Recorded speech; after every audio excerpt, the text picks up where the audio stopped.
sinasabi nilang meron silang flood control, hindi rin namin na, kumbaga hindi na nadadam kasi bumabaha din dito, nag-high tide din. O yun yung sinasabi nilang flood control. Kaya parang wala din. Parte na ng buhay namin ang tubig dito. Ala naman sabi nga natin, nung napapanahon ngayon sa flood control, ala namang pumping station, pati tinayo nilang dike. Putol-putol din, wala rin. Ibig sabihin, nasanay na lang kami ganito. Ngayon na lang nagsulputan nga yung isyong iyan.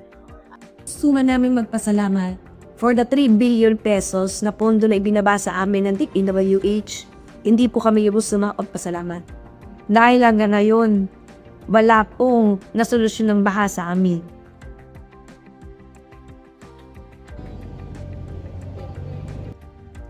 Sana po yung pinangako nilang hindi nalulubugin na ako, magampan ng kota na nila. Para po lahat umahon sa tubig kahit hindi na ahirapan, paahon na sa tubig.